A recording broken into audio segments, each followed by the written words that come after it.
Good evening, everybody, and welcome to Matters of Faith, the radio show. Matters of Faith is a show designed to bring issues of interest to you, the listening and viewing audience, that will put a biblical perspective on everyday issues. I am your host, the Reverend Dr. J. Lauren Russell, and it is my job to engage you in stimulating dialogue that's inspiring, encouraging, and motivating, dialogue and conversations that will help you build your determination, your commitment, and your character, conversations that will help you keep the faith. Everyone born of God overcomes the world. This is the victory that has overcome the world, even our faith. 1 John chapter 5, verse 4. And now, ladies and gentlemen, brothers and sisters, without further ado, it is time for Matters of Faith, the radio show. Happy Monday to each and every one of you. It's February 10th, it's 8 o'clock, and it's time for Matters of Faith, the radio show. Blessed Black History Month to each and every one of you. I am your host and executive producer, Reverend Dr. J. Lauren Russell, and tonight we're talking about the article and the topic, a definitive position. A definitive position. And my very special guest tonight is Brother Andrew Watson of the Mount Carmel Baptist Church right here in the Bronx, New York, where his pastor is the Reverend Dr. Anthony Lowe. And tonight we're broadcasting on Matters.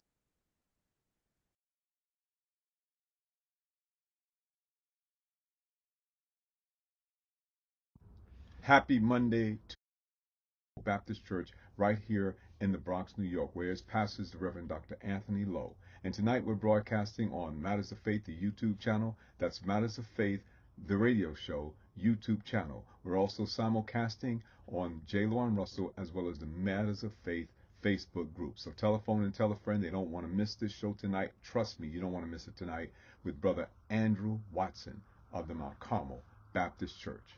A definitive position.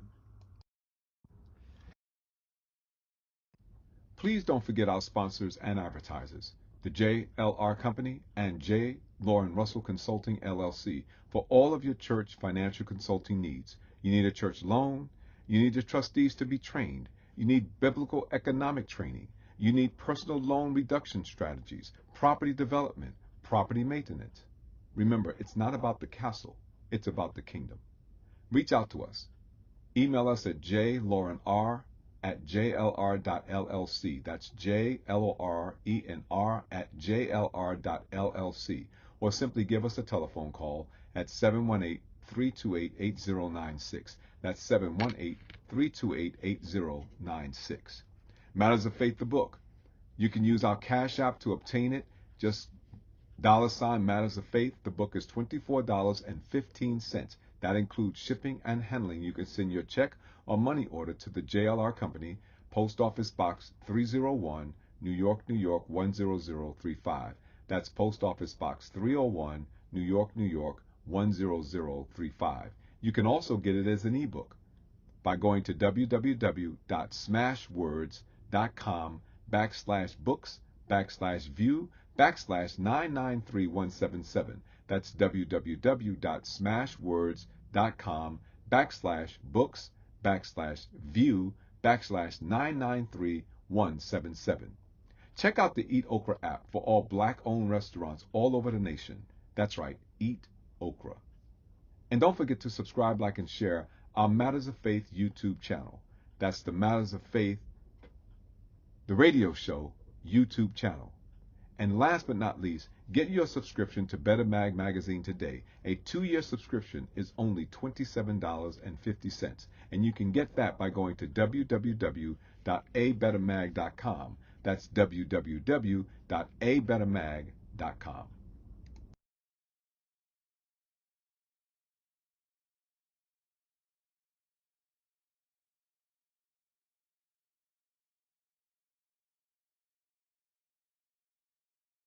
Has come into being another kind of political prisoner. And I'm talking about all of the sisters and brothers who are victims of the system, who are easy targets of the police, who get railroaded through the courts into prison, often for no reason at all, who are there only because they're black.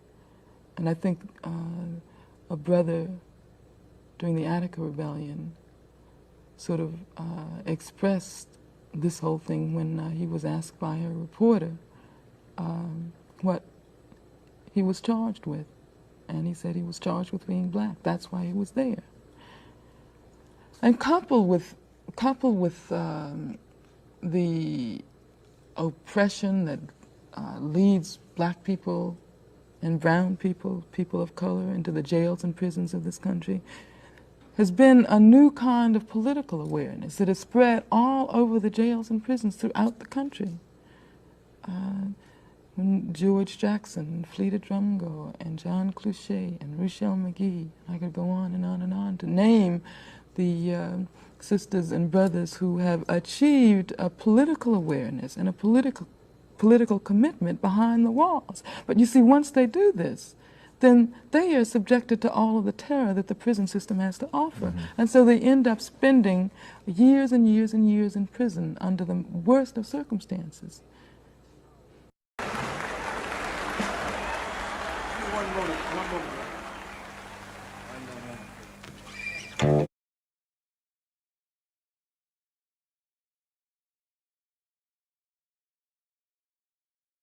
And now the article, a definitive position. You can find the column and the article in the Yonkers Insider, www.yonkersinsider.blogspot.com. That's www.yonkersinsider.blogspot.com. The column is also carried in Better Mag magazine, www.abettermag.com, www.abettermag.com. The column is also carried in Pamela's Big Heart newsletter. Now, many of you received the link directly from me. If you did not, you can find it on any of my social media pages: Facebook, Matters of Faith, as well as J-Lo and Russell, X, Blue Sky. You can find it on LinkedIn. Anywhere that you can find me, you can find the article, a definitive position. Daniel chapter 3, verses 8 through 12 and 17 and 18, New King James Version. Therefore, at that time, certain Chaldeans came forward and accused the Jews. They spoke and said to King Nebuchadnezzar, O king, live forever. You, O king, have made a decree that everyone who hears the sound of the horn, flute, harp, lyre, and psaltery, in symphony with all kinds of music, shall fall down and worship the gold image. And whoever does not fall down and worship shall be cast into the midst of a burning fiery furnace. There are certain Jews whom you have set over the affairs of the province of Babylon, Shadrach, Meshach, and Abednego. These men, O king, have not paid due regard to you. They do not serve your gods or worship the gold image which you have set up. If that is the case, our God whom we serve is able to deliver us from the burning fiery furnace, and he will deliver us from your hand, O king. But if not, let it be known to you, O king, that we do not serve your gods, nor will we worship the gold image which you have set up. A definitive position. Angela Davis was quoted to have said, I am no longer accepting the things I cannot change. I am changing the things I cannot accept. When circumstances, situations, and conditions emerge or exist in society that do not glorify God or benefit humanity, it is incumbent upon people who profess faith in the Lord to stand firm on their conviction and not concede, no matter the potential harm they may suffer.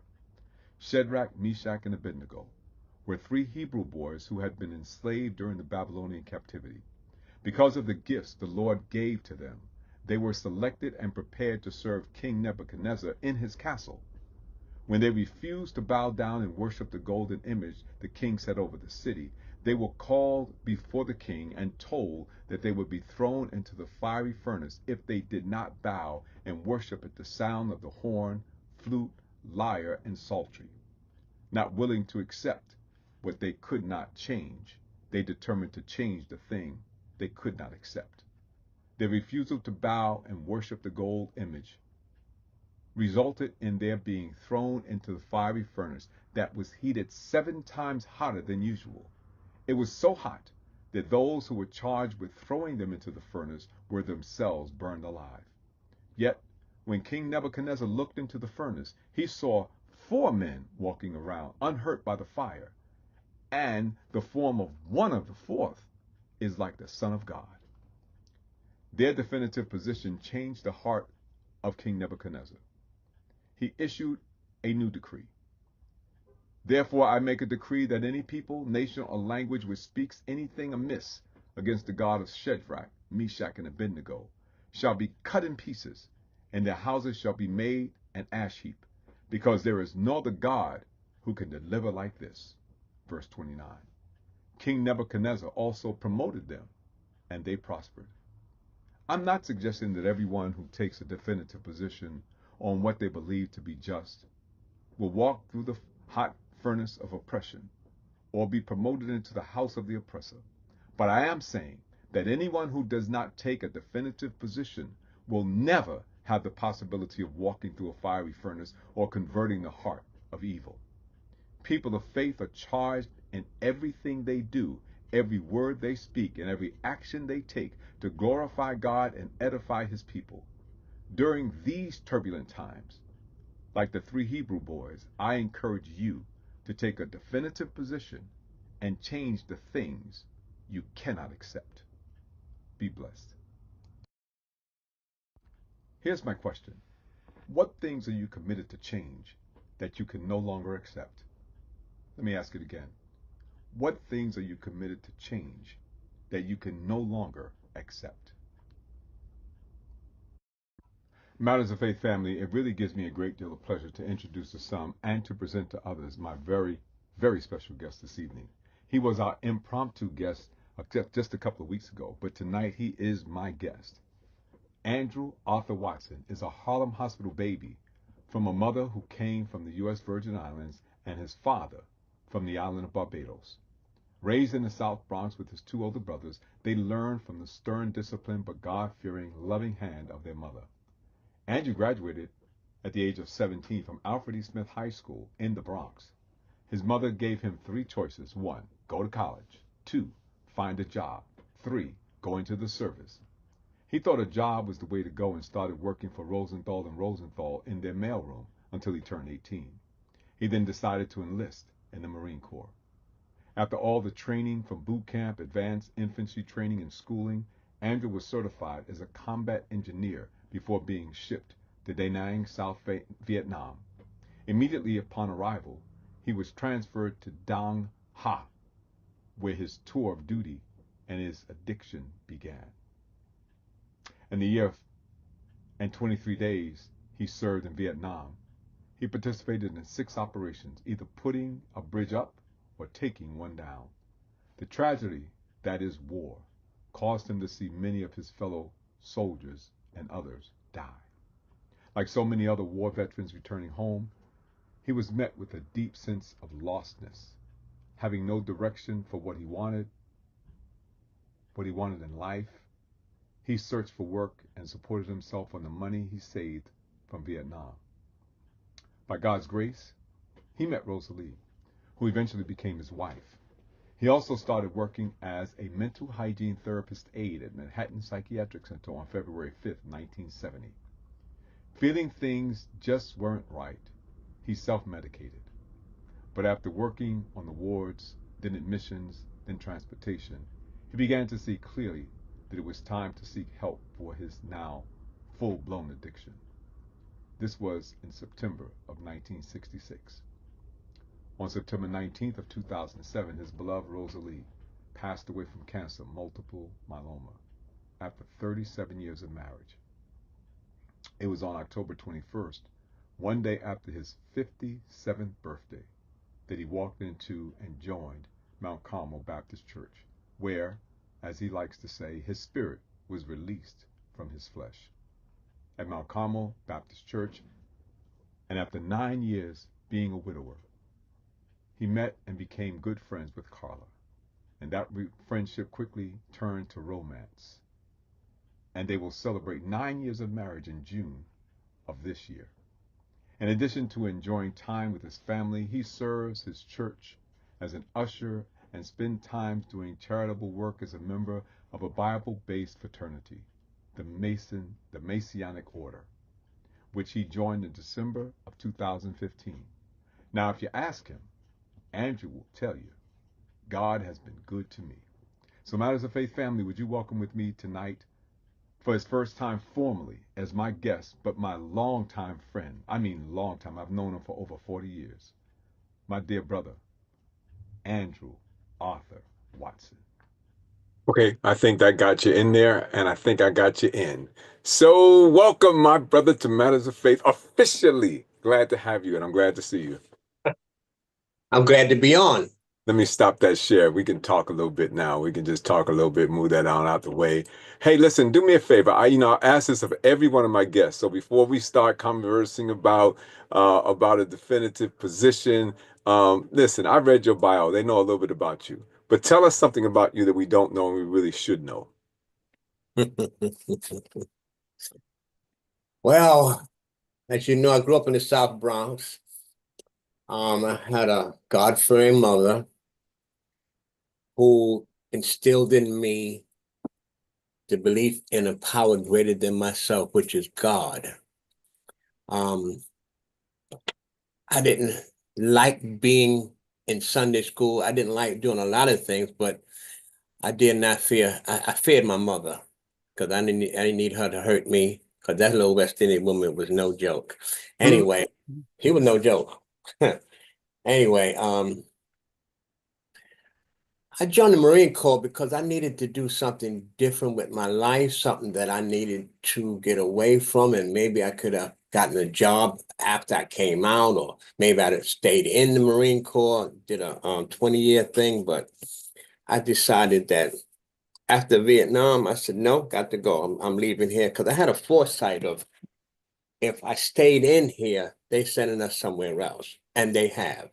Beirut, Lebanon, they sent Marines all over the place. I said, no, I did my one term of duty in Vietnam, and I was stationed 6 miles between North and South Vietnam in a place called Dang Ha. Dang Ha, they threw a lot of rockets at us, lots of rockets, Agent Orange. They threw a lot of Agent Orange on us. I'm being compensated for that right now because the Agent Orange caused me to have diabetes. And yes, Agent Orange had 14 sicknesses to it. Diabetes is one of them. And I remember coming home and I was at a loss. I didn't know what to do, where to go, I had money saved, but my father used to work at Manhattan Psychiatric Center. It was called Manhattan State Hospital at that time. And they had little cottages. They didn't have them big buildings that we worked in. It was small cottages. And I don't know, one day on the FDR Drive, I'm coming up the FDR Drive, and I said, I need to go over there and see if I can get me a job over there. And I went over there February 5th, 1970, and they hired me the same day without a test. But I was hired. And I worked day shift, and then I worked all the shifts, 4 to 12, 12 to 8. But I managed to stay on 4 to 12. I was laid off a year and a half later because I didn't take that state test. I'm a veteran. They have to give it back to me, and they did on Thanksgiving night of 72, but my time did not fade from February 5th, 1970. And I started working there Thanksgiving night, 4 to 12, and I stayed on the 4 to 12 shift for a long time. And, like you read in the bio, my addiction was there because I brought it home from Nam. And that addiction, I smoked a lot of weed in Vietnam, a lot of weed. But then as I got home, I started sniffing heroin. I didn't shoot nothing, but I sniffed it. And in doing so, it created a habit, but I worked, I paid my bills, and I was like a weekend warrior when it came down to getting high until the addiction blew into full bloom. That means I was getting high every day, each and every day. And it got out of hand after a while, and it got to a point that I could not really take it anymore. And one particular night, I forgot that when you're sniffing cocaine, it takes the dope out your system. Now, when I don't have it in my system, I'm sick. And heroin had a mental and a physical sickness to it. Okay, so now I'm sick, and I made a decision that night on my own to do a cold turkey. And I sat in my bed. In fact, I got in my daughter's bed because she spent the night out. And I slept in her bed. I got to go to work the next morning. I'm on a day shift now. I got to go to work the next day. I'm working in admissions. And lo and behold, I made it through the night, but I was sick as a dog. I was still sick, and I went to work, didn't say nothing to anybody, managed to do what I have to do. It lasted 4 days until the whites of my eyes came back to me, you know. Then on my last run of my addiction, I started smoking crack. So doing crack from like 86, almost 10 years to 96, I smoke crack every single day. I'm up half the night. I go to work the next morning. But then one day, one particular day in September, I said to myself, I can't do this anymore. I just can't do this anymore. And I could hear God speaking to me. All right, you ready to come back? And I realized I left God, but God didn't leave me. Because as I got into, I'm going to say it later on about the vineyard, I went to seek help. I got on the phone. I called this place up. They was going to come get me that night. I said, no, come get me 12 o'clock the next day, which was a Wednesday. No, I think it was a Wednesday. No, Thursday. And they came and got me. That was September the 11th. So on the September 12th, my process of recovery began. And I stayed away from everything. I stayed away from people, places, and things. I didn't want to be around nobody. I made NA meetings. I made Cocaine Anonymous meetings. Wasn't too much in drinking, so I didn't do Alcoholics Anonymous, but NA meetings. And I stuck with some winners that was there before me that got more time than me. And I listened to what they were saying. And I began to realize like what my cousin instilled in me years ago when I was 15, he said, prolonged use of anything will kill you. And that resonated in my head as that time I got into this recovery, you know. And I remember I lived in Millbrook Projects. I remember that first year, I wouldn't walk through the projects. I walked around the projects to go to my building. And then one particular night, I'm tired. I got to go home. I went straight through the project. Yo, Andy, what's up, man? I just kept waving my hand at them. I didn't want to, I just walked as fast as I could.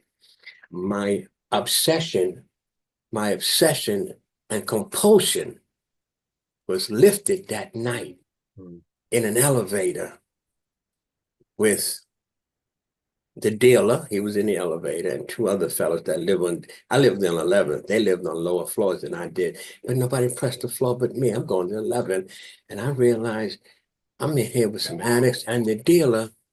I got to that point of when I got to my door, I didn't have to run to the bathroom.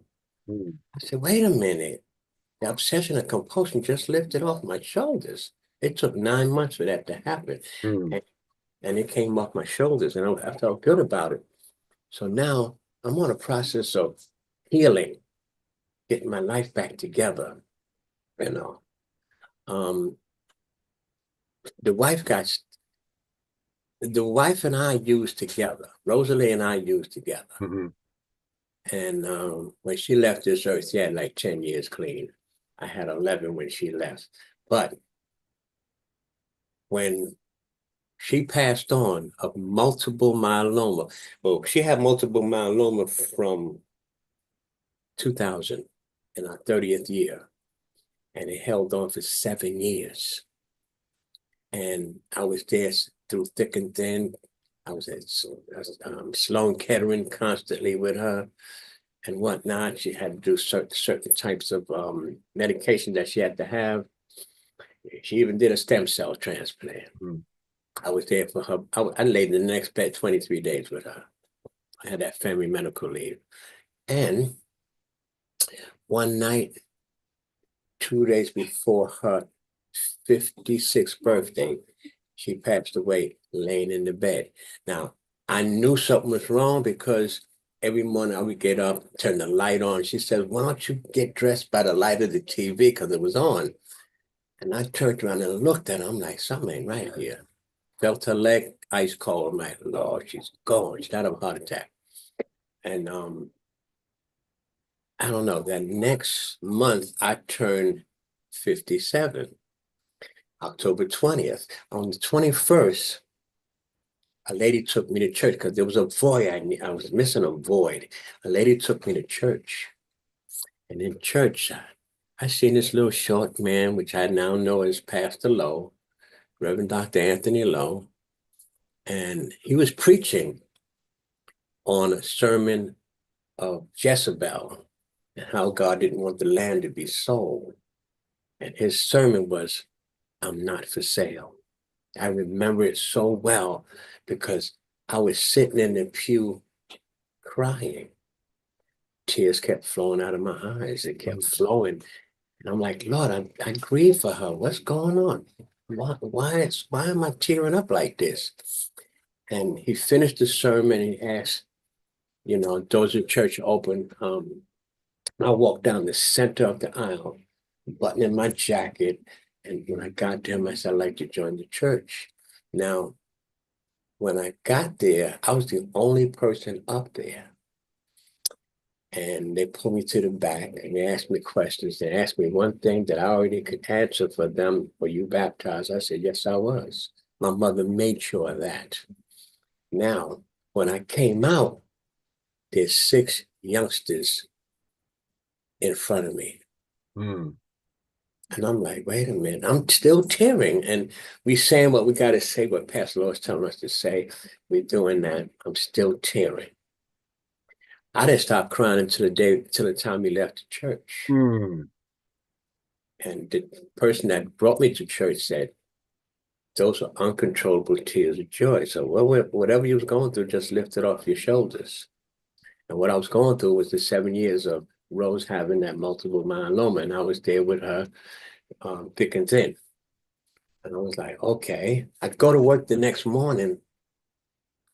Miss Sylvester, that worked in the beautician at Manhattan State, and another Christian lady came up to me and said, Watson, you joined the church yesterday. Mm. I looked at them like, how would they said, answer the question. I'm like, okay, I will. Wait a minute. I'm still trying to figure out how they know. So I said, yes, I joined the church yesterday. I said, but how do you know I joined the church? She said, there's a light over your left shoulder that we could see. I was like, wow. I was awoken by that. I go inside and see the director of nursing. She says, Watson, come here. I'm like, what did I do? Director of nursing, come to my office. I'm like, oh God, what did I do? She said, no, you didn't do anything. You look different today. It's like your spirit is not the same as it was when you came in here after your wife died. Your spirit looks like it's just flowing. You're glowing. You actually are glowing. I'm like, wow. And listen, I love being who I am. I love being me. I love being a follower of Christ. I met Carla in church 9 years later after I was a widow for 9 years. I met her in church and I could see within her that there was God in her. There was a religion in her because she can pray. That woman can pray. And she got me into praying more. She just walked in the door. I could hear the door close. And she got me into praying. So I'm getting closer and closer to the God of my understanding, who I choose to call God.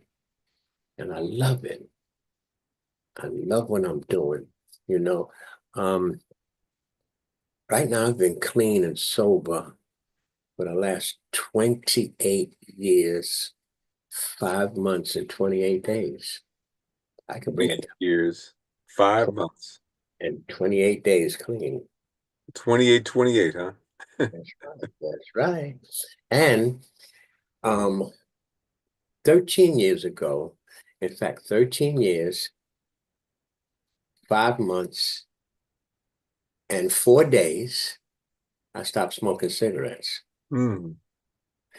There was a lesion that was in my mouth that I found out was precancer. Mm. The morning I walked into the VA hospital to get it cut out, I was smoking a cigarette. But as they cut the lesion out, I have a hole in my mouth with 2 stitches, and I'm saying to myself, Andy, what are you gonna do? So I had to make a decision right there, and there's 2 words popped in my head: stop or quit. Mm. And my cousin didn't understand the 2 words. I said, if you stop, it's like the street light out there, red light, green light, you're gonna go again. But I choose the word quit. And because I quit, it's been 13 years, 5 months and 4 days, Got you. you know. And I love myself. I would quickly tell you in a moment, I love me because there's no impurities in my system anymore. Mm. This Bible-based fraternity that I joined, somebody vouched for me to come in, and I came into this Bible-based fraternity December 15th of 2015, and I haven't stopped. I had to learn certain things. I had to learn the rituals. I had to learn a whole lot of different things, and some of the stuff I've forgotten, but I can get back into it. I moved up from what we call the regular lodge to the next step up, which is called a Raw Lodge. And I became the leader of the Raw Lodge. Then I became the leader of the whole state of Raw Lodges, or exalted degrees, as they call it. I'm the New York State Grand High Priest. Okay, I've made it up to my 32nd degree in 5 years and 6 months because I'm doing work. I do the work, and I love it. You know, right now I'm retired. I've been retired. It'll be this May, God spare my life. I've been retired 17 years. And you don't believe it. A lot of other people don't believe it, but I'm 75 years old. Mm. And I don't look 75. But if you did the math, I'm born October 20th, 1949. A lot of people don't, they look at me like, you lying. You ain't that old. I don't walk with no cane. I don't have no hover chair. I don't have nothing. I just walk straight up. I'm still a Marine. That Marine Corps is in me for life. Once a Marine, always a Marine. And hey, I love it, man. I love it. I became an usher in Okay, hold on for a second. Hold on. go ahead. I'm gonna slow you down for a second because this is great. I loved it because you really just kind of didn't tell us something that we didn't know. You told us everything that we didn't know about you. And that's a great thing. I really appreciate that. And I noticed some things that you said that really mattered to me. And one of the things I really noted was what I call now through this article that I wrote a definitive position. You did that. You made a definitive position. You said, this is not the way I'm supposed to be. I'm not going to be this way anymore. And this is going to change. And everything changed in your life because of it. Now, in between all of that that you said and all of those those wonderful stories and things of that nature, at some point or another, you and I came into contact with each other. Yes, we going back into the 70s. Oh, by the way, guys, I'm not 75, so just want to let y'all know. Back in the 70s, I started on 4012, I think in 1972 or 73, something like that. And you was my relief. Right. You, Well, I didn't start. Let me tell you, I can tell you, I remember the years. I started at Bronx State, Manhattan State Hospital in 1977. It okay. was not long after my dad died. My dad died on September 1st, 1977. And so I think I started there in about October or November of that year. And I started working in the cafeteria, Mm, the employee cafeteria. yeah. And I met everybody because everybody came through the cafeteria. Had to So eat. I fed everybody. And I was, I had a really nice opportunity to be, to meet everybody because, you feed people, you're in the cafeteria, people. And then I, um, I, I became a safety officer, and I was a Okay. safety officer about a year and a half. And then something happened and I had to step out. And I remember pleading with everybody to keep my position. And they said, well, nothing we can do. I was a provisional employee, nothing I can do, nothing I can do. I said, well, I can't lose my job. I can't do that. You know, I got a younger sister I'm taking care of. I got responsibilities. My dad's dead, my mom's dead. And nobody, this is me. I ain't got no safety net. This is it. And so I spoke with then the director of nursing because I'd taken the test. I passed it and I turned the job down because I was a safety officer. Gayla Blackwell, if you remember that name. I remember. Gayla was the and we had created a good relationship, you know.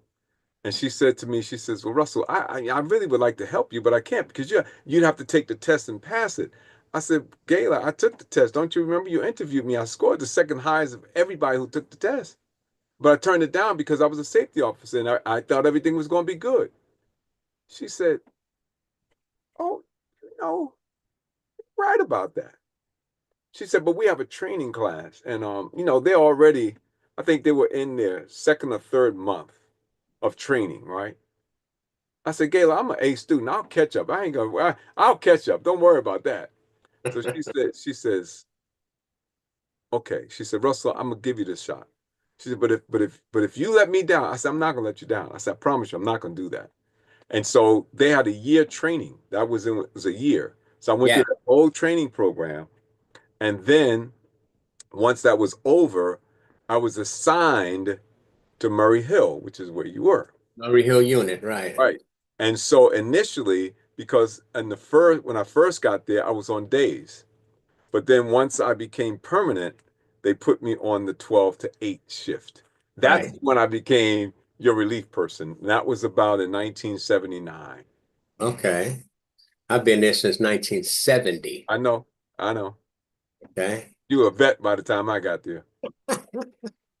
Yo, so we met each other on the Murray Hill unit, Dunlap 5B. That's right. Okay.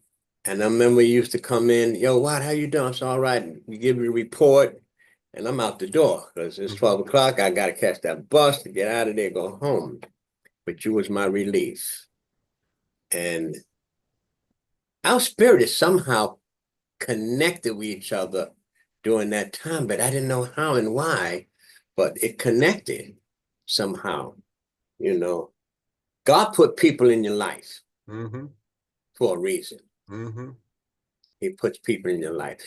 When you left MPC in the 80s, 82.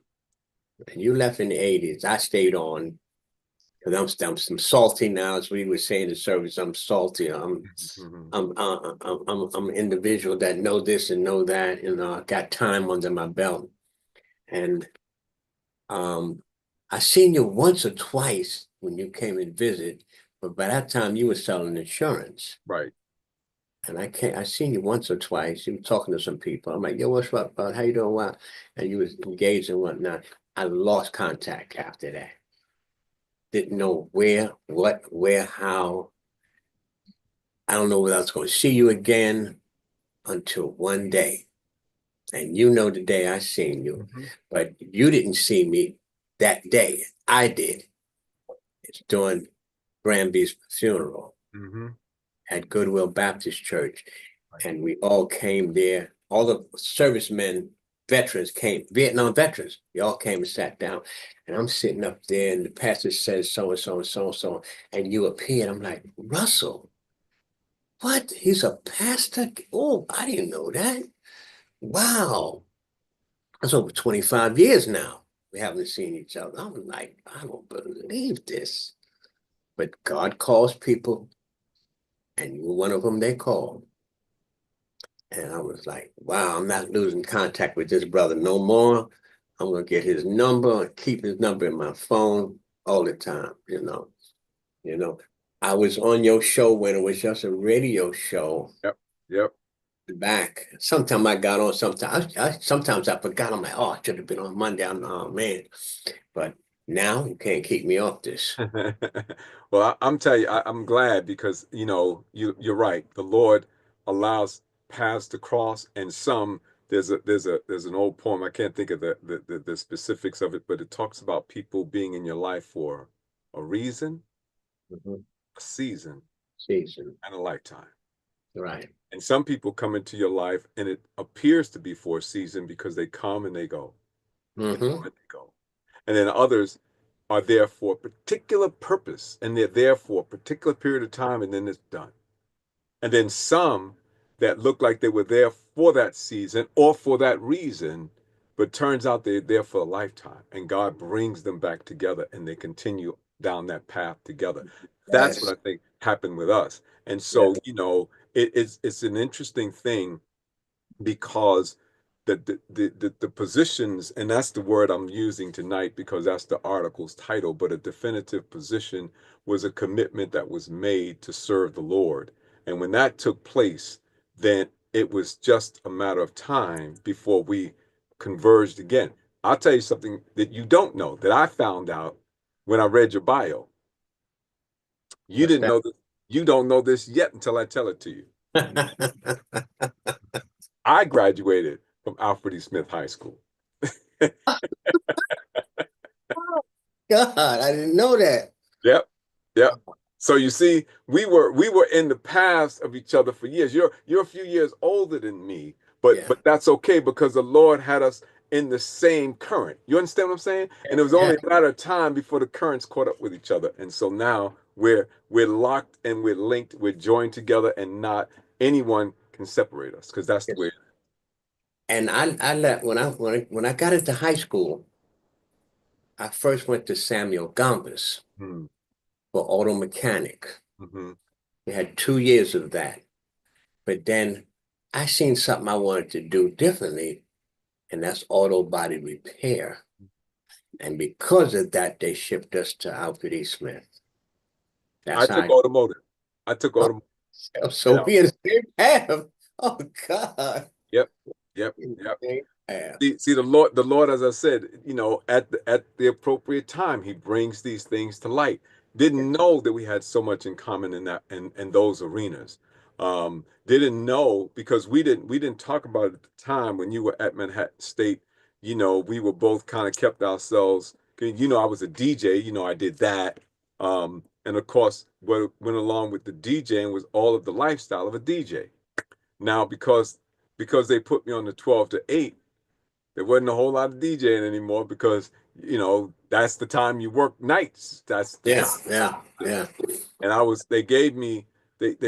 they just conveniently gave me Tuesday and Wednesday nights off.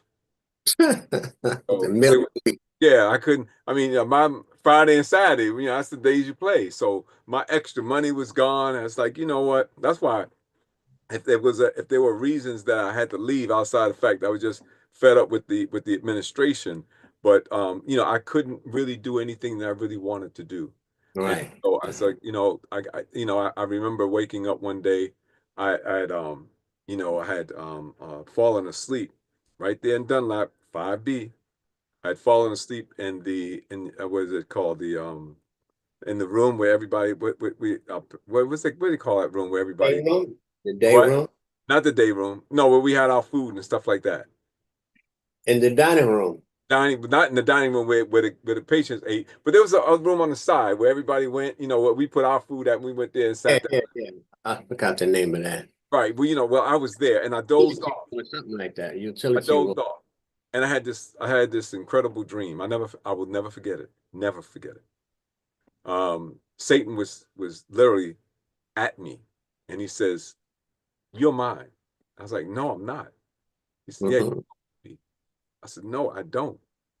I don't." And I rebuke you in the name of Jesus. And I remember waking up in a cold sweat, in a cold, cold sweat.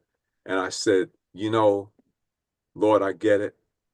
If I have to sell pencils on the street, I got to leave here. Okay. And so I didn't leave at the moment, but they transferred me to the Meyer building.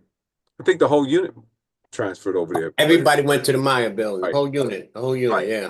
And then I had run for office over there in the union, and I didn't win, but the gentleman who ran against me was not a member in good standing, so he couldn't serve, and so I won by default. Okay. I was building rep. And so I remember saying, okay, I gotta go. And I remember telling, after I told Miss Puglisi, who was the unit, that I asked her for a leave of absence, and she said, no, absolutely not. No way. I said, oh, okay, so here. She said, what's this? I said, that's my letter of resignation. I'm done. Then I went across the street to the administration office. I saw Norm Sauschitz, and I Yes. said, here, I'm leaving. He said, really? I said, I'm done. And then I went to the nursing office because they had a new nursing director, young lady who had just come in. I don't remember her name. And she had just gotten in. I wanted to see her. And she says, oh, I'm so sorry. I meant to meet with you because I wanted to meet with all the union personnel and blah, blah, blah, blah. And I wanted to, she just went on and on and on. I said, I'm sure you're going to do a really good job. You're just not going to do it with me because I resigned. Here's my letter of resignation. And then the last place I stopped was in the union office. And I told Floyd and Fred, president and vice president, that I was leaving. Fred Daniels, my buddy, And Daniel, yeah. said, oh man, what's wrong with you? You don't leave no state job, man. What's wrong with you? Now, come on, we're gonna go get those letters back. You not resign. I said, Fred, I'm done. I'm done. That's it. I'm done. So he said, no, you don't do that. I said, Fred, I'm done. I can't say it. I can't do it anymore. Can't do it. I left. I left. It was the best thing I ever did in my life. I hear that. Best thing I ever did in my life because I needed to leave. You know, I liked working. It was one of the most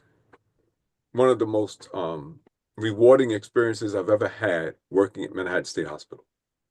Met some incredible people, but I also found out something about the human dynamic that as depressing and as terrible it is when people have mental illness, when you make up your mind though, when you make up your mind to be somebody, to do something, I don't care what your mental capacity is. If there's a medication that can help you to stabilize the inconsistency, you can do anything that you set your mind to. And that's what I learned at Manhattan State Hospital. Yes. Yes. I learned that very well, very clearly, and I also learned that there is a straw, there's a straw that can break the camel's back, because the patients that I met over there, even though they were diagnosed with this psychiatric diagnosis, that they were normal in every other area of their life, except that one area that the straw broke the back and they couldn't function in that area properly. You're right about that because I met a lot of them that I realized they had very good intellect, Yep. but There they was a had disconnect.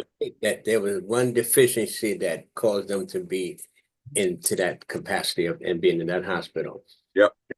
But And I recognize that. I recognize that we all have the capacity of yes, because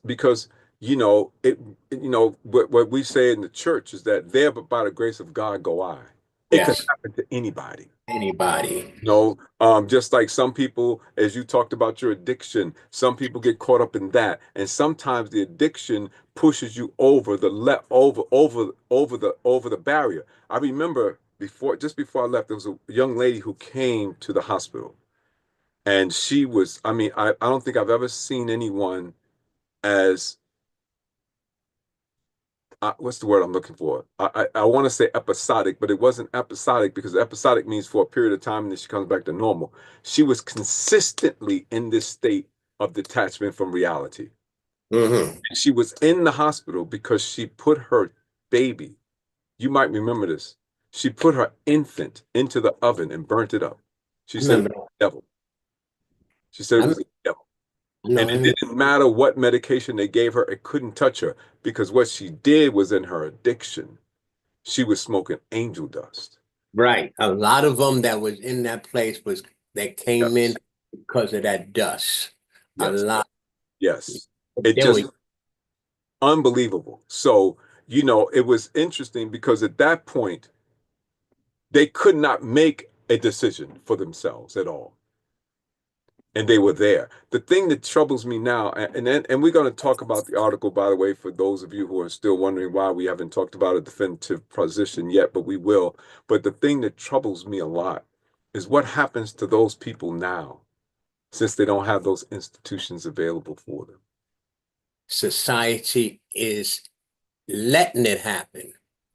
Okay, there's a lot. Before I left, I remember when I first started there was 1,100 patients, 900 staff. Mm. I'm talking about Maya Dunlap and Kirby. Yep. Yep. Yep. They shut Kirby down, made it forensics. So Right. we had Maya and Dunlap. I remember in my last 12 years that I worked there, I didn't work in the buildings anymore. I worked for transportation, but I took staff and patients to city hospitals throughout Manhattan and the Bronx. I knew everyone. I knew how to get into everyone and whatever I had to do. But they were downsizing them. Mm-hmm. That means they would send them. I had to go to Harlem Valley every Wednesday with 4 and 5 patients, take them up there. Another vehicle was taking them to Middletown Psychiatric Center, another MPC. A lot of them was sent to group homes. They were downsizing from 700, they brought it down to 350. Most of the people I seen was on 125th Street. Me too. I remember. 125th, 128th, 129th, Lenox Avenue. Yeah. Yeah. I remember once I was on, this is when I was in the insurance, it was probably the late 80s, early 90s. I left in 82, remember? Yes. And I was on 124th Street and Lexington Avenue. I saw some police officers and they were engaged with a tall, dark-skinned black man. And he was not being very cooperative. And they were getting ready to go into police mode.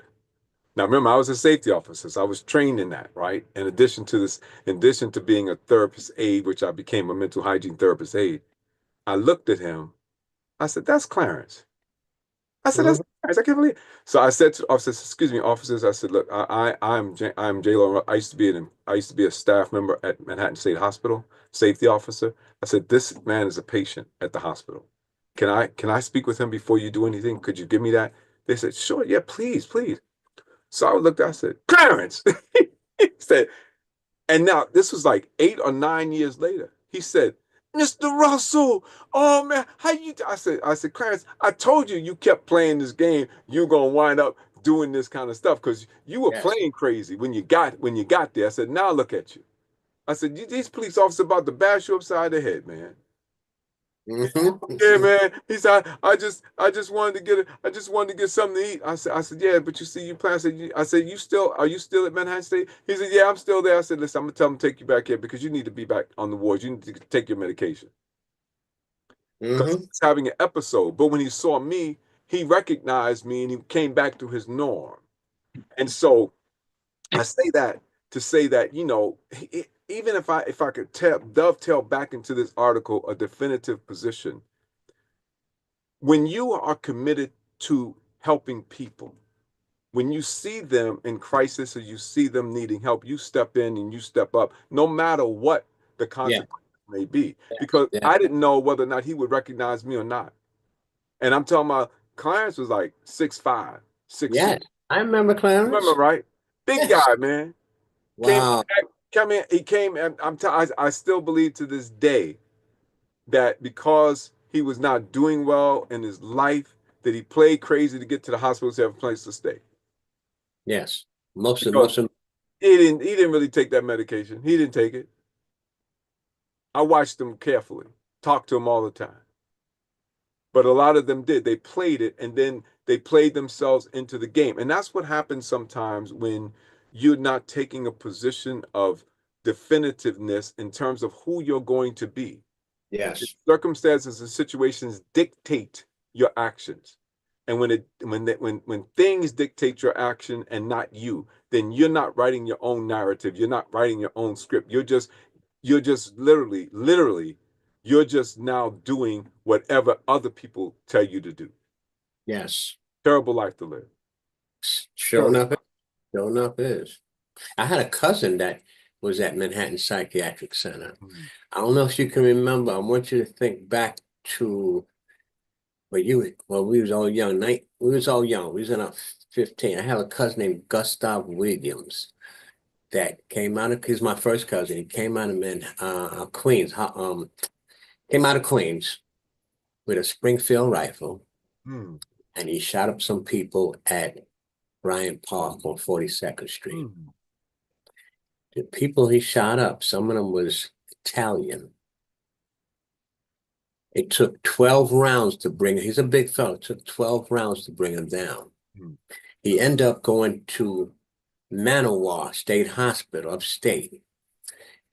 Then in Beacon, New York, when they brought him down in, I think, 77, Mm-hmm. 78, something like that. I had to get off the ward for a minute. 4 to 12 it's like 8:30, 9 o'clock. I had to take a walk, and I ran across him. Mm. And I asked him, Gus, who am I? Oh man, go ahead, man. Go ahead someplace trying to talk to this female. I said, you better look at me and tell me who I am.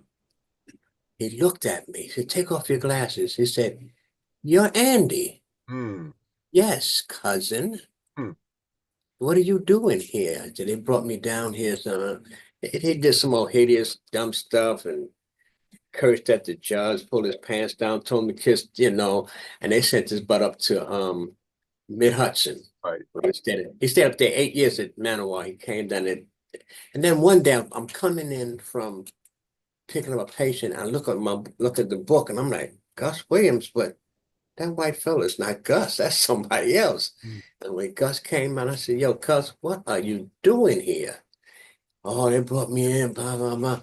I said, all right, I got you. Don't worry about it. I'll look out for you. He ended up being discharged to a home in Queens. And I had to go get him from out there and bring him back to Manhattan. But nobody knew what he looked like but me. Mm. When they told me, watch, you got to go get this fellow named Gus Williams. I'm like, what?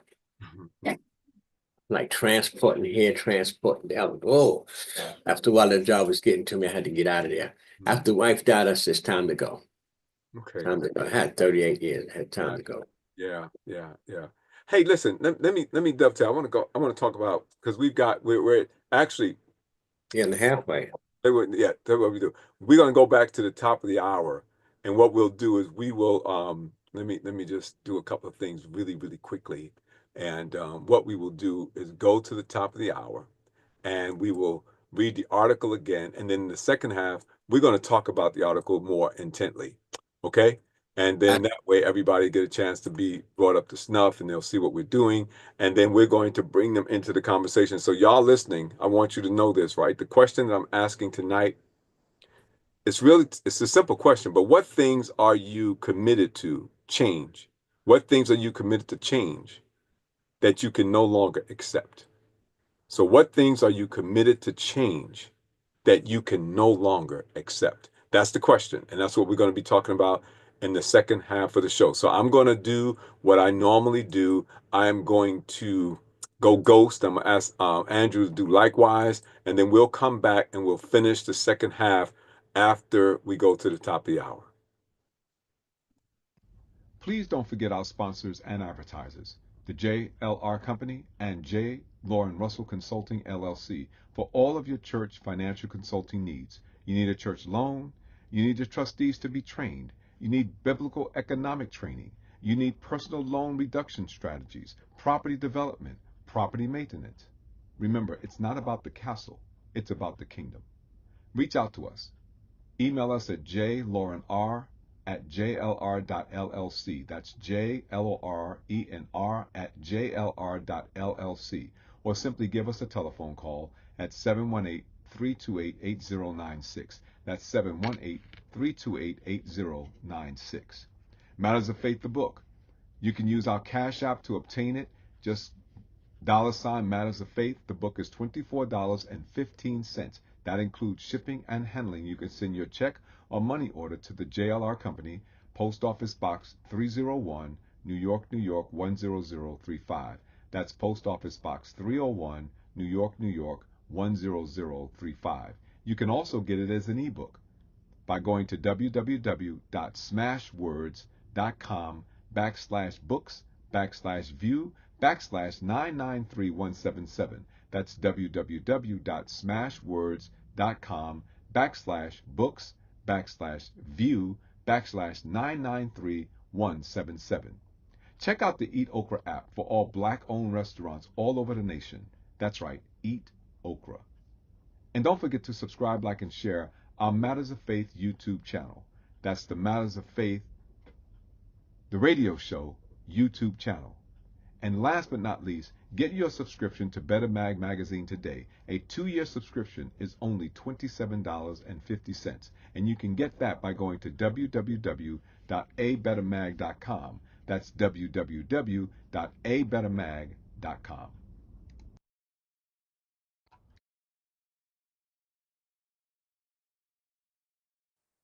So what you and I have got to do is get involved. You and I have to be right there breathing down their throat. Every time they look over their shoulder, we want them to see us. We want to make them pass the strongest civil rights bill they've ever passed. Because we know even after they pass it, they can't enforce it. In order to do this, we're starting a voters registration drive.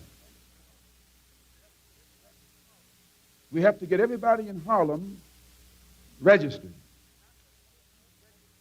not as Democrats or Republicans, but registered as independents. If you don't have the sense of responsibility to get registered, we'll move you out of town. Malcolm called for an aggressive plan, not only to gain political power, but to move black people towards total control of their community. It's going to be the ballot or the bullet. Other ethnic groups, other ethnic and racial groups come into our community and own the stores. They run the schools. They run the supermarkets. They own the movie theaters. They own the almost anything in the community that is generating income is owned by outsiders. My personal economic philosophy is also black nationalism, which means that the black man should have a hand in controlling the economy of the so-called Negro community. He should be developing the type of knowledge that will enable him to own and operate the businesses and thereby be able to create employment for his own people, for his own kind. And the social philosophy also is black nationalism, which means that instead of the black man trying to force himself into the society of the white man, we should be trying to eliminate from our own society the ills and the defects and make ourselves likable and sociable among our own kind. Malcolm's whole agenda was different. He was about total independence. He was about self-determination, self-reliance, self-defense when necessary. And, of course, he was still fighting for the same thing that the others were, for justice. And so I felt Malcolm is a person I want to follow.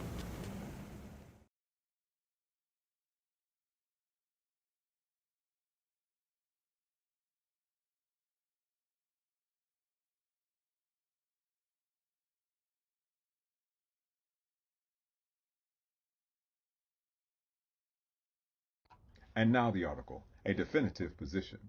You can find the column and the article in the Yonkers Insider, www.yonkersinsider.blogspot.com.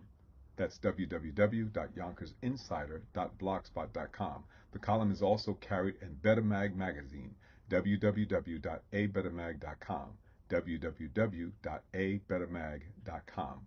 The column is also carried in Pamela's Big Heart newsletter. Now, many of you received the link directly from me. If you did not, you can find it on any of my social media pages, Facebook, Matters of Faith, as well as J.Lo and Russell, X, Blue Sky. You can find it on LinkedIn. Anywhere that you can find me, you can find the article, a definitive position. Daniel chapter 3, verses 8 through 12 and 17 and 18, New King James Version. Therefore, at that time, certain Chaldeans came forward and accused the Jews. They spoke and said to King Nebuchadnezzar, O king, live forever. You, O king, have made a decree that everyone who hears the sound of the horn, flute, harp, lyre, and psaltery, in symphony with all kinds of music, shall fall down and worship the gold image, and whoever does not fall down and worship shall be cast into the midst of a burning fiery furnace. There are certain Jews whom you have set over the affairs of the province of Babylon, Shadrach, Meshach, and Abednego. These men, O king, have not paid due regard to you. They do not serve your gods or worship the gold image which you have set up. If that is the case, our God whom we serve is able to deliver us from the burning fiery furnace, and he will deliver us from your hand, O king. But if not, let it be known to you, O king, that we do not serve your gods, nor will we worship the gold image which you have set up. A definitive position. Angela Davis was quoted to have said, "I am no longer accepting the things I cannot change. I am changing the things I cannot accept." When circumstances, situations, and conditions emerge or exist in society that do not glorify God or benefit humanity, it is incumbent upon people who profess faith in the Lord to stand firm on their conviction and not concede, no matter the potential harm they may suffer. Shadrach, Meshach, and Abednego were 3 Hebrew boys who had been enslaved during the Babylonian captivity. Because of the gifts the Lord gave to them, they were selected and prepared to serve King Nebuchadnezzar in his castle. When they refused to bow down and worship the golden image the king set over the city, they were called before the king and told that they would be thrown into the fiery furnace if they did not bow and worship at the sound of the horn, flute, lyre, and psaltery. Not willing to accept what they could not change, they determined to change the thing they could not accept. Their refusal to bow and worship the gold image resulted in their being thrown into the fiery furnace that was heated 7 times hotter than usual. It was so hot that those who were charged with throwing them into the furnace were themselves burned alive. Yet, when King Nebuchadnezzar looked into the furnace, he saw 4 men walking around, unhurt by the fire, and the form of one of the 4th is like the Son of God. Their definitive position changed the heart of King Nebuchadnezzar. He issued a new decree. "Therefore I make a decree that any people, nation, or language which speaks anything amiss against the God of Shadrach, Meshach, and Abednego shall be cut in pieces, and their houses shall be made an ash heap, because there is no other God who can deliver like this." Verse 29. King Nebuchadnezzar also promoted them, and they prospered. I'm not suggesting that everyone who takes a definitive position on what they believe to be just will walk through the hot furnace of oppression or be promoted into the house of the oppressor. But I am saying that anyone who does not take a definitive position will never have the possibility of walking through a fiery furnace or converting the heart of evil. People of faith are charged in everything they do, every word they speak, and every action they take to glorify God and edify his people. During these turbulent times, like the 3 Hebrew boys, I encourage you to take a definitive position and change the things you cannot accept. Be blessed. And my question for the final time tonight: what things are you committed to change that you can no longer accept? It's very simple, but profound. What things are you committed to change that you can no longer accept? I know that you've already met him, but I wanted to give you a real good picture of who he really is. From his younger days when he joined the Marine Corps at the age of 18 to his celebrating being a veteran many years later. I think I captured a picture of him and his 2 brothers and his mom. I have a picture of him doing his Messianic duties with his brothers. I see him in his role with the Mount Carmel Baptist Church, and of course, he and his lovely wife as they share intimacy and intimate moments together. So, Matters of Faith family, would you welcome with me for the second half of this broadcast tonight my friend and truly my brother, Andrew Watson of the Mount Carmel Baptist Church right here in the Boogie Down Bronx, New York. Okay, so I got some pictures up there for you I wanted you to talk about. Wow. Okay. The picture of myself, my mother, my 2 brothers. The one on the left-hand side, the tallest one on the left, is Edward. And the other one is Alfred. Now, their last name is Gonzalez. Edward and Alfred Gonzalez. They have the same mother, but a different father. My mother separated and divorced their father in the late 40s. My pops came along in 47. I came out in 49. I still have this picture in my living room. The only remembrance of my mom's is that picture right there. And I cherish that picture. Here to the right of that is my Masonic brothers. That was in the lodge. The one in the middle, he was the leader of the lodge called the Worshipful Master.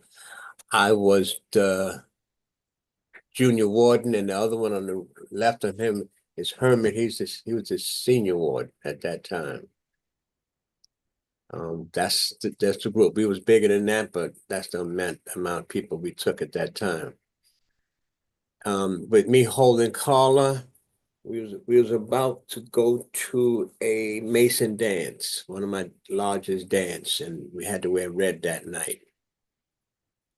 Talk about this one. This one I want to talk about. Talk about this young guy in this Marine outfit here. That picture was taken. I went in boot camp in February of 1968. February, March. That picture was taken at the end of March, early April of 1968. But that's a dress blue uniform that we had put on. I got that picture sitting up on my wall right now. Okay. The one in the corner, the left-hand corner, with everybody that's in red, and I'm sitting down, that's called the exalted degree, the women of the Red House. And the fellas and myself, we in the Red House also. They call it the Red House. It's actually called the Royal Arch degree, exalted degree. Hey. That's all right. I appreciate that. Thank you for clarifying those from you. I found them. I wanted to share them with you. So I stopped my share. So now we're going to talk some. We're going to talk about this article. We're going to talk about this thing that I came up with, I found. And I think it came about because I've got not a concern, but I'm also looking at the time. And Nebuchadnezzar, Shadrach, Meshach, Abednego, there was a situation that occurred. Nebuchadnezzar, who was the king, made a decree, said when the harp, the horns, the lyre, and the psaltery would sound, everybody must bow down and worship this golden image that he put together. And it sounded so much like what's going on today, that every time we hear something going on, we're supposed to bow and to accept it. And I heard that some people are doing just that. They're kowtowing to anything that's being given down by the person who's in control, but that's not the way in which we were directed to function as children of the Most High God. No. We have one God that we serve.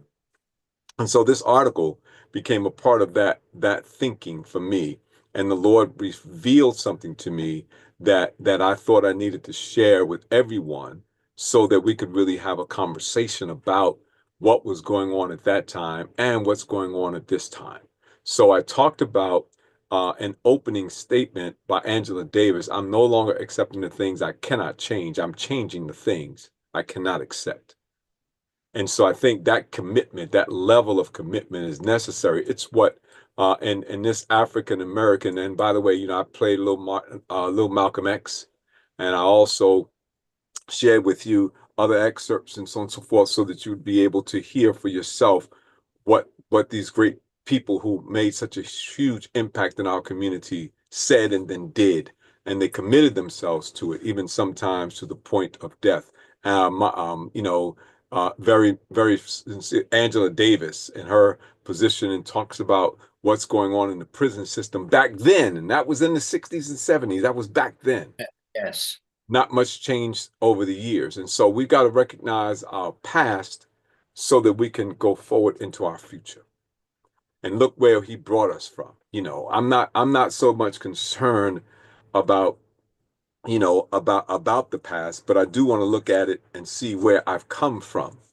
And so I know that he's The Lord has been good to us, as you say in your statement. The Lord has been good to me, and He's brought us a mighty long way. And so with that, I'm not concerned about my present nor my future, because I know if He brought me through that, He'll bring me through this. So when circumstances and situations and conditions exist in society that don't glorify God nor benefit humanity, does not benefit the people, it is incumbent upon the people of faith to stand firm on their convictions and not concede no matter the potential harm that they may suffer. So I wanted you to give some insight into that, Andy. I wanted you to talk about how, in your experience and in your life experiences in particular, how you made some of those decisions, and what do you think we ought to be doing now in terms of our position in society? What do we need to do, in your opinion? First of all, you got to believe that God is first. All right, in your life, God is first. You come second, and everybody else take a number. But in your life, God comes first.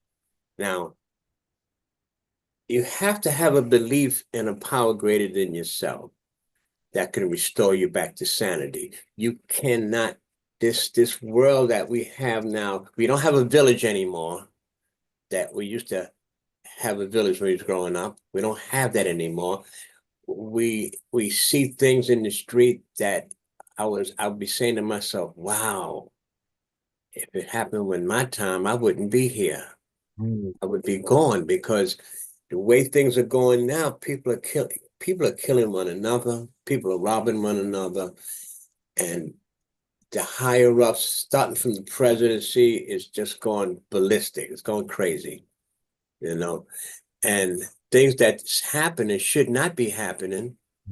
But there's a lot of things that's happening that a lot of people don't tend to believe in God. They don't believe in a power greater than themselves. They believe in, some is atheists, some just don't believe God exists. But there's a living God. You know, I look at it like I get up in the morning and I say, good morning, God, thy will be done. It's your will, not mine, because it's not my will. You know, there's a lot of people that I know is not here today because they would not give up their faith. They would not step into a faith that would protect them, that would help them out. I've been around here a long time, and I believe in God so well that I've given my life to Him. And I need other people to understand the fact that you got to go around believing in something, or you believe in something that you don't want to believe in. But you got to believe in something. And you have to take it from that point. If you don't believe in something, then something will believe in you. And it'll take you to another level that you don't need to go to. Okay? I'm a passive person. I'm not no pushover. I'm a passive person. I know what I know. Marine Corps taught me a lot. I studied karate before I went in the Marine Corps. I know a lot. So I try not to, I'll help a person in a minute. I'll help a person. I was down by the lodge earlier tonight, bringing the wife down there because she had to go to a rehearsal. We've stepped around the corner to get something to eat. This dude says, yo, y'all got any loose change? I heard him, but I didn't respond to him. When I came out at the restaurant, I handed him $2. He said, oh, my man, he ran right into the store and got something to eat. Okay. I remember feeding an angel one day. This young man, summertime, young man, dirty, pants was ripped, everything. I asked him a question. Did you eat? He said, no. It's $10. Go in and get something to eat. And he went inside, he started fixing his food, and the fellow came at him like, I said, leave him alone. Leave him alone. I hand him some money, he's going to pay for his meal. Leave him alone. I never seen the fellow again. So you have to have a belief in something, you know, in order for you to continue on. Let me look at that. Let me look at that in relationship, because, you know, I talked about Shadrach, Meshach, and Abednego, these three Hebrew boys, and how they literally stood up to whatever it was that came their way. You know, they had this they were looking at persecution. In fact, they were looking at being thrown into a fire if they did not comply with the law of the land. Now, one of the things that you talked about when you said, feeding the hungry and being good to those who are in need, that's critically important, because if we don't do that, if we're not looking out for one another, nobody's going to look out for us at all. And so we've got to look at that and say, well, how can I help? What can I do? And then at the same time, some things are bigger than others. So what do we do when as you mentioned, your government is saying to you that you need to do this? And I think about, when I say that, I think about what happened in the 60s. You're a little older than I am. But I remember going south, and I remember in the South, I'm from New York City. I was born in Harlem Hospital, by the way. So, you know, I did not know segregation, because in New York, it was de facto segregation, right? I grew up Yes. in the Bronx. I grew up in the South Bronx. You went to school where you lived. There were no white people in my neighborhood. No. Just the ones that were teaching and the ones that owned the stores and other things like that. That's who we saw. The police, they were white. But other than that, everybody in the neighborhood was black. And there weren't that many Latinos around either. There were some Puerto Ricans, but they were not in prolific numbers. And Dominicans had just started to come in when I was a child. So, but they were people of color too, because unless they said anything, you wouldn't even know that they weren't black. You thought they were African American. So I think about that. When I went south, though, what I would notice is that they would tell me, oh, you can't do that. So we would go down there. There were some places we could not go. We never went to a pool. We went to a hole. They call it the hole, where we swam. We went to the dam where we swam. We didn't go to the pool. We went to Crotona Pool here in New York, in the Bronx. We couldn't go there. But I never recognized that as being segregation, because I thought that's just the way it was, right? That we went to these wonderful places. I mean, they were absolutely beautiful, but there were only black people there. Only black people. And so I never really saw the segregation, except, of course, when we drove. Because when we drove down to South Carolina, I saw some things that were a little different. Like, for instance, I didn't realize until much later that we used to take toilet paper with us when we traveled to go to South Carolina and to drive to the South. Why would you carry toilet paper? Because you couldn't use the bathrooms. You couldn't go into the gas stations and use the bathroom. You couldn't go into the restaurants and buy food. So we had a chest full of sodas and other beverages, and my mom used to make all kind of chicken and stuff. We put it in shoe boxes, and we had macaroni and cheese and all this kind of stuff, all these snacks, and we never stopped. We just drove straight on down. Didn't realize that we did it because we couldn't stop. So there were laws on the books that kept us from doing things. But then there were some people out there who were fighting against that in the 60s that I didn't realize what they were doing. People like Martin Luther King, people like Malcolm X, people like Angela Davis, people whom I did not know who they were, but they were doing things. They were fighting for the rights that I didn't even know that I didn't even have. So now what do we do with that today? When we have quote unquote laws coming on the books, we have people doing things that they weren't elected to do, that's going against the Constitution that we fought so hard so that it would be fair, like the Constitution says, so that we would all have the pursuit of happiness, but yet that's now being challenged. And so even our government, our executive branch is saying, why should we listen to the judicial branch at all? And they don't. They don't. They don't. I Right. never went down south as a child. I'm born in Harlem House and raised in the Bronx. I either was with my cousin in Harlem, or I was with people that lived around my neighborhood. I lived on 135th Street between Brown Place and Willis Avenue, facing the Major Deegan Highway, which ran into the Bruckner. My school was 2 doors away, PS 43, 2 doors away from my building. I went to there. Then I went to Berger, Alexander Berger Junior High School, 139, before I went on to high school. I never been down south. I stayed north. I didn't even know anything about further uptown in the Bronx. Okay, until I got older. Now, joined the service. I'm shipped to Paris Island, South Carolina. I'm like, wait a minute, I ain't never been down in the South in my life, but I'm down there. And then from there, I went from Paris Island, South Carolina to Camp Geiger, which is the outskirts of Camp Lejeune, North Carolina. Hmm. And I'm walking around and I'm seeing little statuettes of black jockeys. I'm like, what the? I didn't understand it. Hmm. I didn't understand it. I didn't even know nothing about, but I heard fellas that's from the South that was telling me when I was in Nam, they was telling me about all the prejudice. I never knew about no place named Tupelo, Mississippi, Pine Bluff, Arkansas. I never heard of these places. But I got to know who they were and how the prejudice was. Hmm. Even in Vietnam, there was a lot of prejudice in Nam. A lot of prejudice. Is that But, right? yeah, brothers stuck with brothers. Hmm. Whitey stuck with Whitey, but brothers, all brothers stuck together. Hmm. Even in the mess hall, we sat in one section near the door. Because if they threw rockets in, we the first going out the door. We didn't mingle all up in the mess hall. We sat by the door because when they threw rockets in that place, we were gone. Okay, it's a lot of prejudice, a lot of it, lots. So let me ask you, because that's a unique, a unique experience that you had. Coming from the South Bronx, being in the South Bronx, knew Harlem and knew the Bronx, but didn't know anything else.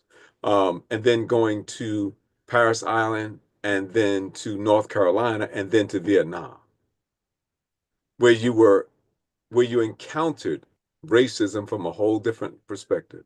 Whole different, whole different. In my hooch, it held 8 people. In the back of the hooch, near the back door, a fellow named Clemens, he put up a rebel flag. And this brother from Greensboro, North Carolina, another brother from Savannah, Georgia, told him, got to take that down. They knew about them things. He said, I'm not taking nothing down. They beat him up so bad that he took that flag down, never put it back up. When the commanding officer seen him, he said he slipped going to the bathroom. He couldn't tell him that he got beat up because he put a flag up. And them brothers down there, they from the South. They knew. I'm from the North. I don't know nothing about this. This prejudice and stuff, unless I read it. And I heard about Martin Luther King and whatnot. But it was a hell of an experience, man. And when you're dealing with the Vietnamese and white folks. So let me ask you this. This is interesting for me. So there's a lot of people who have similar experiences to you even till this day. And they don't recognize and they don't know the kind of vitriol. And when I say vitriol, I mean the kind of antagonistic language that comes from people and the kinds of things that they want to implement back into the system to keep people of color in particular.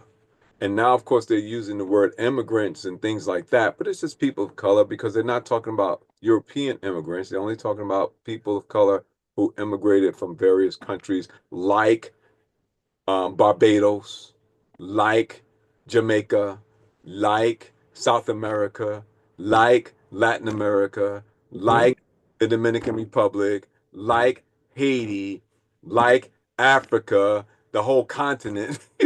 So now, that's the buzzword. So when they talk about immigration and they talk about raiding and stuff like that, and this, just think about this for a second.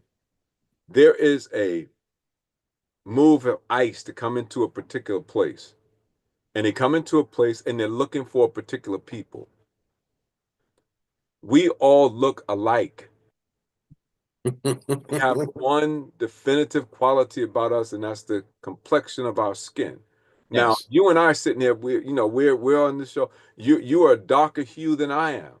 Yes. But if they came into the room, they'd ask us both for our IDs. Yes. To make sure that we're legitimate, quote unquote, right? Which is supposed to be illegal. That was the stop and frisk thing, right? Can you prove who you are? So now you walk around without identification and they do a sweep. They sweep you right up too. Thank Now you. you're guilty until proven innocent. Yes. So those kinds of things, that's what I'm thinking about. How do we position ourselves, even if we haven't experienced it and never seen it before? How do we position ourselves, take a definitive position to say, this is who we are, this is where we stand, this is what we're going to do? So if you come in, do you have the right to ask me for my identification? I'm legit. My family been here forever. My grandparents and great grands, as far as I know, because I can't even trace my family history beyond my great grandfather, great grandmother on my paternal side. I can't even go that far on my maternal side. I don't know where they come from, but I know we're here, and I know that we're darker than blue. So how do we position ourselves? What kind of definitive stance can we make to fight this fight? I'm like you. I'm not a violent person. And I studied the martial arts too, by the way. We got more in common than you think. So, all of these things, how do we position ourselves so that we are dealing with deflecting the things that we need to deflect, blocking them, and then going after those things that we have to go after in order to make sure that we are not run roughshod over? We got to talk to our Congress personnel Mm-hmm. that maybe can help out in certain situations. But you have some Congress, you got some Congress people that will tell you this, tell you that, but never come through with it. Mm-hmm. Okay. And I ran across that with a particular person that said, oh, we're going to look out, we're going to do this and do that, and never heard from them. Mm. To protect ourselves, you better have some ID in your pocket. Now, you don't have to show ID like in the police come upon you and they want to see some ID. No, I don't have to show you no ID. I don't have to, because what do you want me for? Why I have to show ID for? What reason? To blame something on me that I have nothing to do with? No, I'm not. Get a supervisor. But we would have to get somebody in a political realm that will help us in this long run. Some Think are about good. it now. Think about this, right? That's local, that's statewide, and of course, there's national. Yes. Now, on the national side, you've got the judicial branch, executive branch, legislative branch. They're supposed to look out for each other. They're supposed to sort of, that's your balance and counterbalance, right? So on your judicial side, the judges and things, people who enforce the law, many of them are in the camp with Nebuchadnezzar. Mm-hmm. Then you've got the executive branch, which of course is stacked with people who are with Nebuchadnezzar. Then you got the legislative branch, and now you got both the House and the Senate who are aligned with Nebuchadnezzar. So even if you have some folks who are in your corner pushing for it, they don't have enough votes to get anything done because No, they're in the minority. yes, now they are. Oh, right. So now you got minorities in the legislative branch, minority in the executive branch, and a growing minority in the judicial branch. So now we as ordinary people, we just here, right? We just what are we supposed to do? How do we put ourselves in a position? I mean, because I think about Shadrach, Meshach, and Abednego, and Daniel. Where they literally, because Daniel, remember, was thrown in the lion's den, right? Yes, yes. So how do we literally stand, and will we do that in the face of such serious persecution? So that's a tough question for us to answer, right? It really is, because we're looking at something that really could fall on the equivalent of being thrown into a fiery furnace or thrown into the lion's den. Either one. Yep. Either And one. are we willing to accept that in the stance that we take for righteousness? I think, yeah. Believe in God. Yes, we can. Yes, we can. Because our mentality today is, yeah, I got mine, you get yours, So, I'm okay. If you're not okay, well, that's on you. You're right about that. And so we kind of got comfortable, right? And a lot of what we're dealing with, and think about this. Daniel, Shadrach, Meshach, and Abednego were captured. Why? Because they literally forgot who they were too. Mm-hmm. They stopped serving God in the way that they were supposed to serve God. And then Nebuchadnezzar was allowed to go in and just sweep up all of the people of faith, all of the Israelites, just take over the country. And part of where we are today is because we've kind of forgotten who we are. We've forgotten who we are. I was listening to Louis Farrakhan. This is it's old video. It's on YouTube, old video, and he was talking to some folks in Africa. And he said, why are you looking at me like you want me to come in and give you something? Like I'm supposed to be your savior. I ain't got nothing for you. In fact, I feel sorry for you. So I feel sorry for you because you have all of the resources and the wealth in the world, and you come in with your hand out asking people to give you something. Don't give you nothing. Dig your own, mine your own gold, mine your own diamonds, take over your own country. I'm not coming. I come to you, I'll inspire you, but I ain't got nothing for you. You got to do this for yourself. And sometimes, we have to have that cold, hard slap in the face to recognize that we have to sort of do things for ourselves if we want anything to work for us. Yes. And people have got to get to the point that they say, you know what? Who is it that said, I'm mad as hell and I ain't taking this no more? Yeah, that was I forgot the show. I forgot the show. I know what it is. Mm-hmm. And so we got to get to that point too, that I'm not taking this anymore. I love what Angela Davis said. I love that quote. I love it. I love it. I love it. I think it's one of the most profound things that anybody has ever said. I am no longer accepting the things I cannot change. I'm changing the things that I cannot accept. And so if you've made a determination that you're not going to accept something anymore, then what are you willing to do to make sure that you change the thing that you cannot accept? And that's the question that I'm asking everybody tonight. What are you willing to do to change the things that you cannot accept anymore? I'm not going to put up with this anymore. This is a challenge question. This is something I'm asking everybody. I mean, because, if you're, so I think it was Dr. King who said, if you haven't found something worth dying for, then you really haven't found anything worth living for. I've heard that. Yeah, I mean, we've got to get to a point that we are not going to take this anymore. And even if it means you running for public office and maintaining your integrity when you get there. Because remember, a lot of times what we're doing is, we get elected into office and then we buy into everything that's going on. We go along with everything. So now you got yours, and so everybody else suffered because you got yours, so now everything is cool.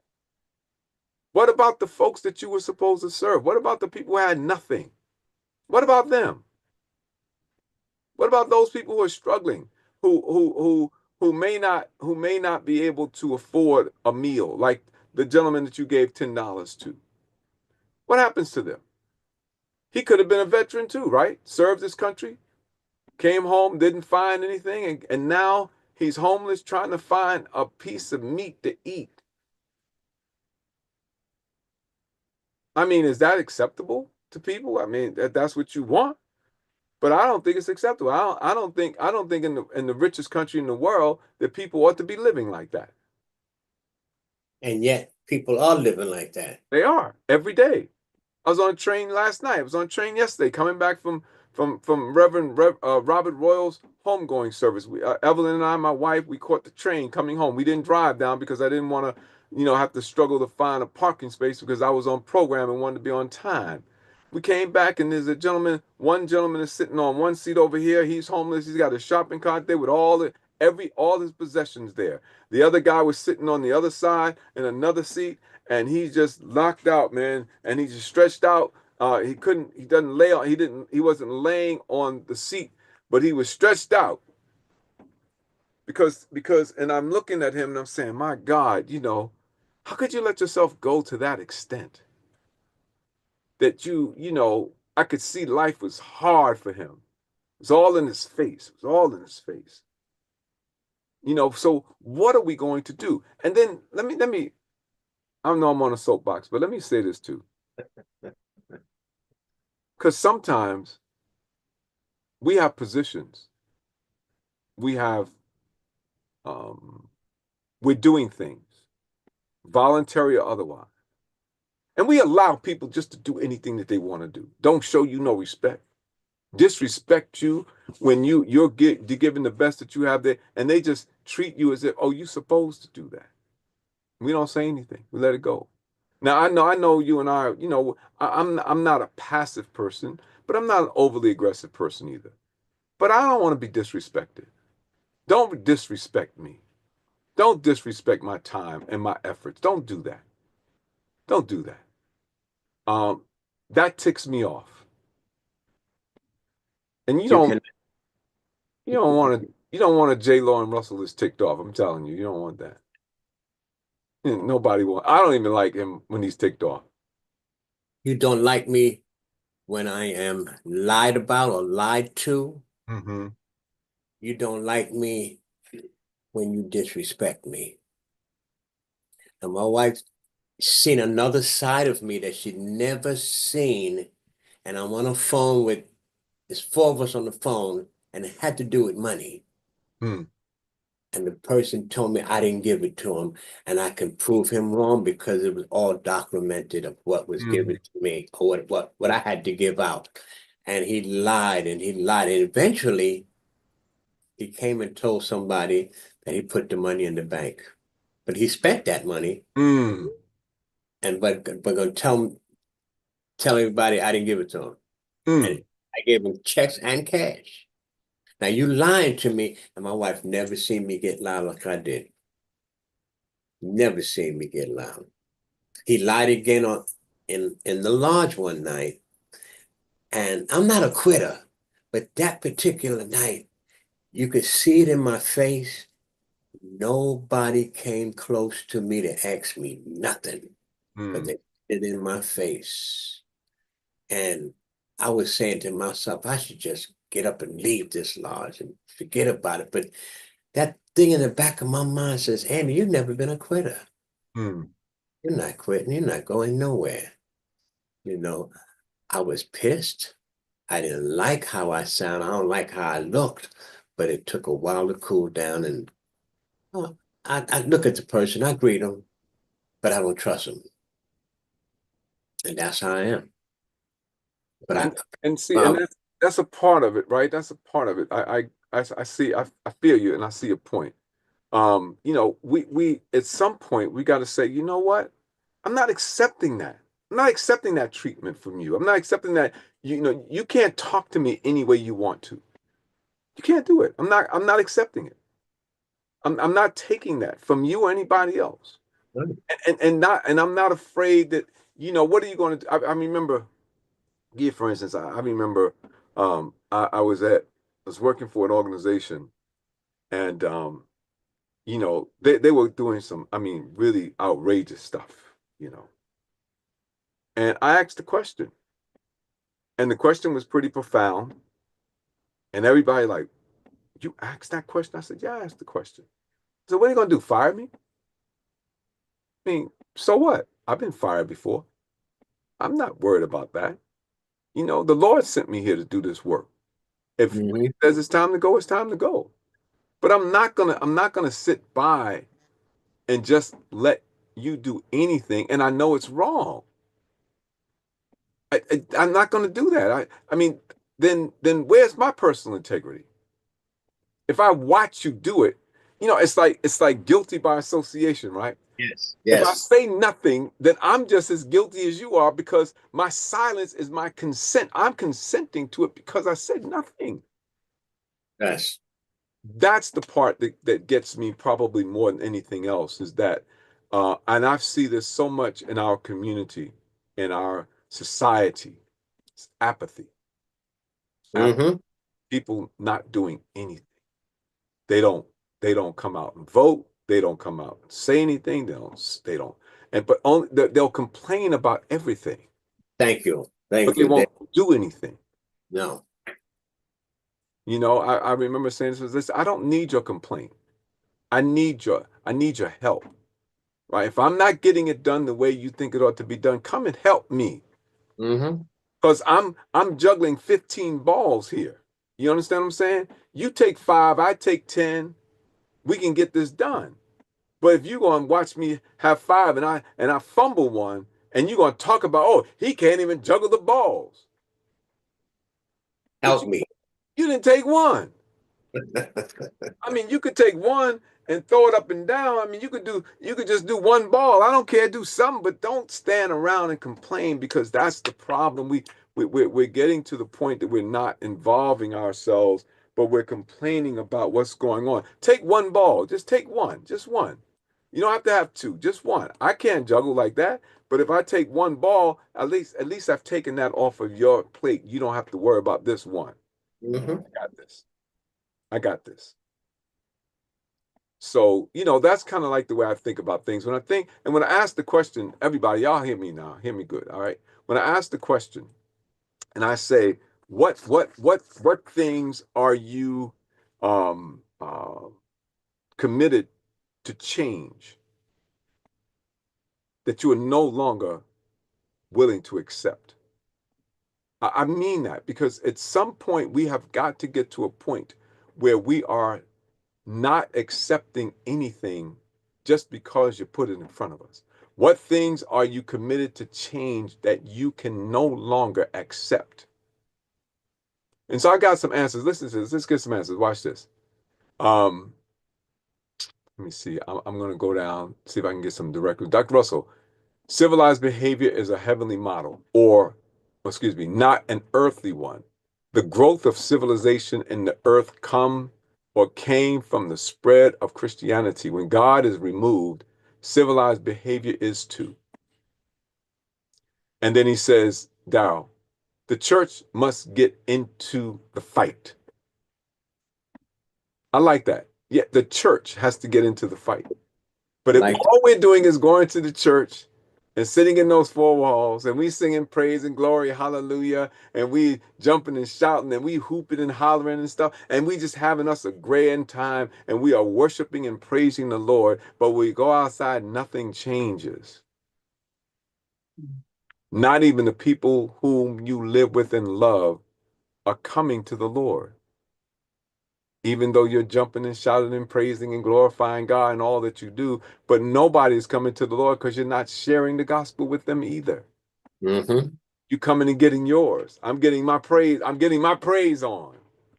But what happened to everybody else? You have to show commitment. You have to go out there and let somebody know the goodness of the Lord. Got to. Right. That's right. See, and I'm just trying to make it so that we can see it holistically, that there's nothing that separates us from anybody else. We are in the world, but not of the world. But if you stay out of the world, then you can't make a difference in the world. And God told us to go ye into all of the world, teaching them whatsoever I have commanded you, and lo, I am with you always, even until the end of the age. But we're not going, we're staying right in the 4 walls. In fact, we're trying to get back into the church that when COVID threw us out, we're trying so much to get back that we ain't even think about people on the outside no more. We're just trying to get back in the church. True.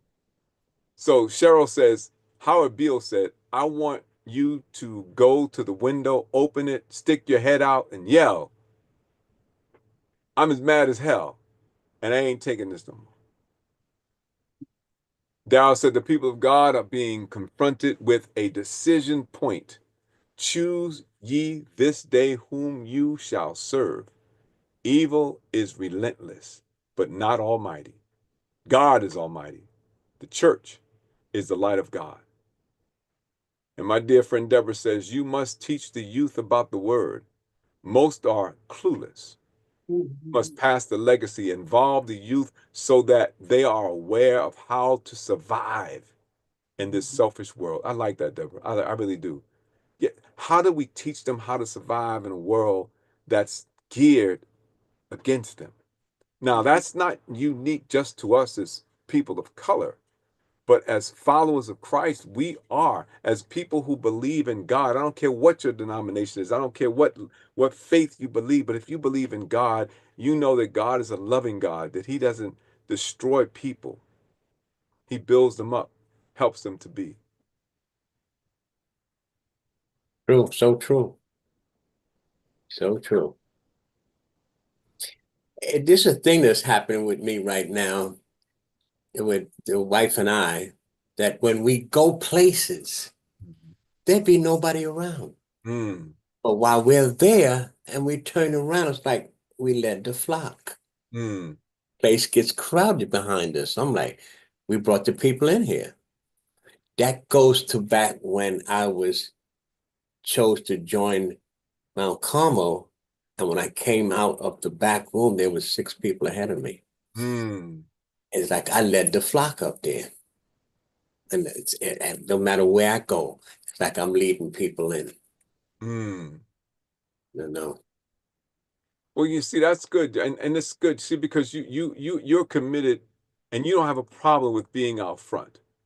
You know, somebody has got to be out front. A lot of people don't want to be out front because that's where you can get hurt because you're out front. But that's where the action is. That's where, like you said, sit by the door, right? Bombs drop, we out. You're Now, out.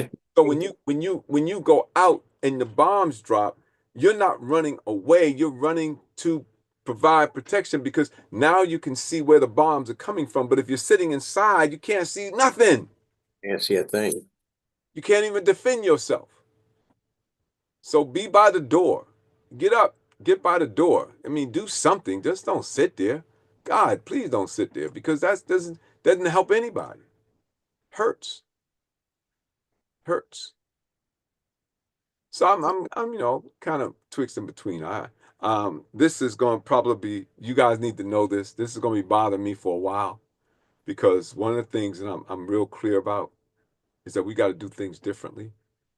We have to do things more from a godly perspective. We have to literally live this word and not just talk about it. We have to really engage in everything that we do so that we are making a difference. Because if not, Satan is coming. Spiritual wickedness in high places. He's coming, and he's emboldened. He's emboldened by everything that's going on in our community, everything that's going on in our society, everything that's going on in the world. He is emboldened. He's got confidence. And if we don't do something collectively, he's going to run roughshod over a lot of people.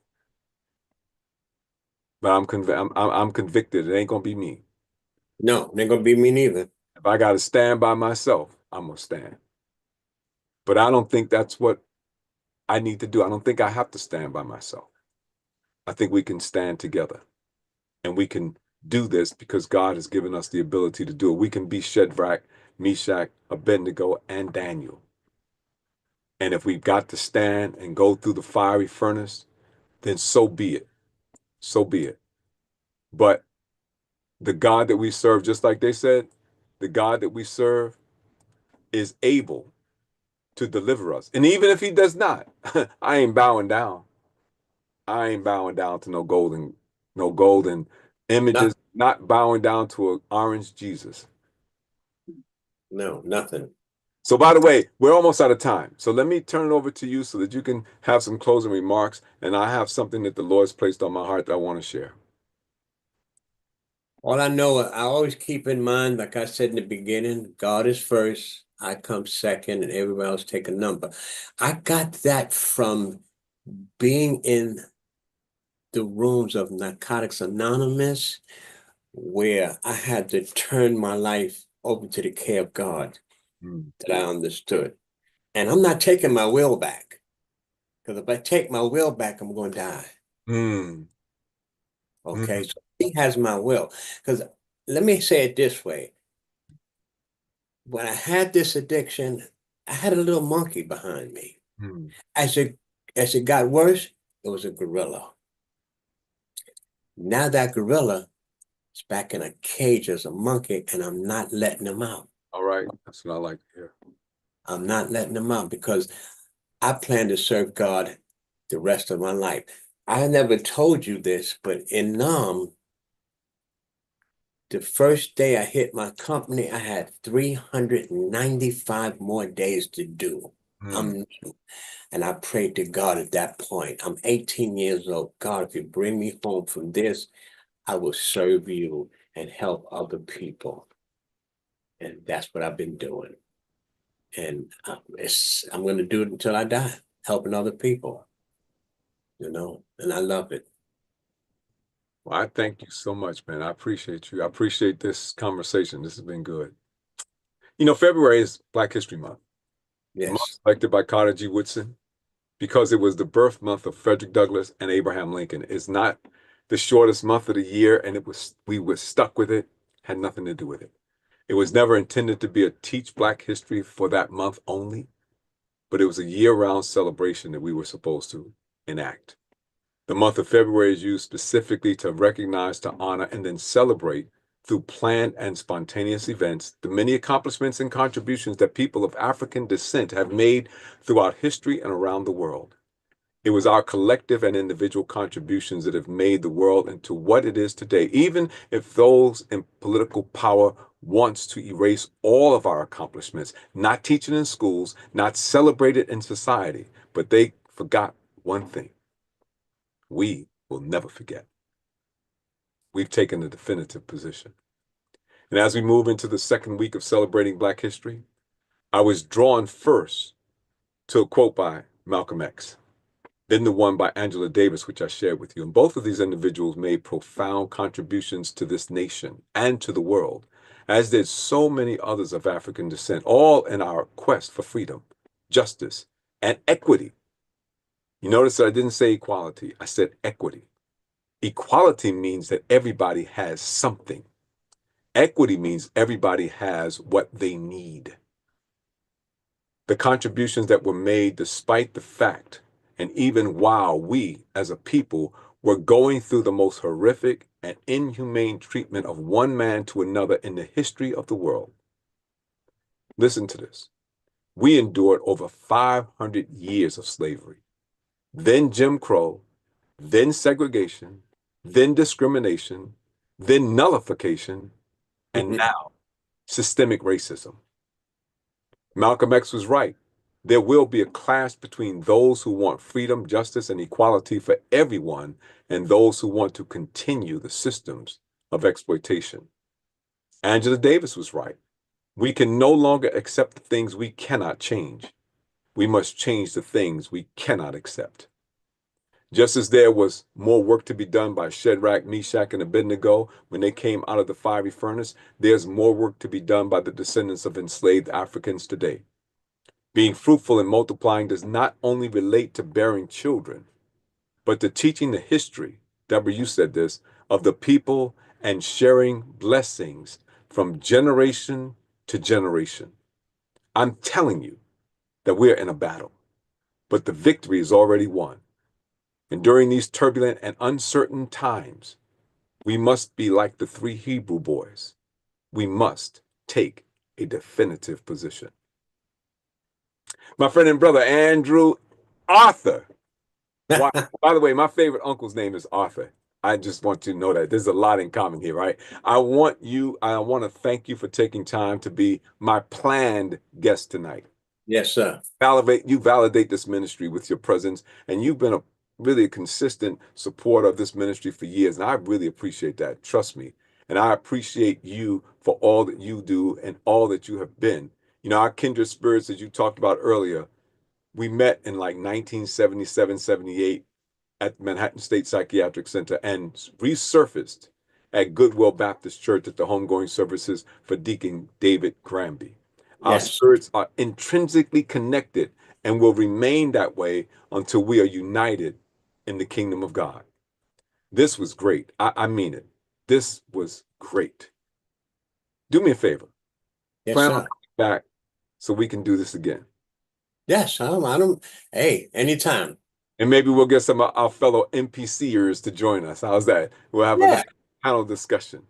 So check your calendar. We'll figure it out.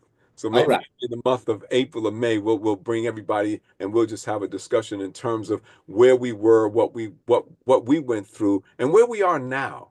What can we do now? Because for me, right, my life right now is about what are we doing now. It's good to talk about where we've been, but I want to know what we're doing now and going forward.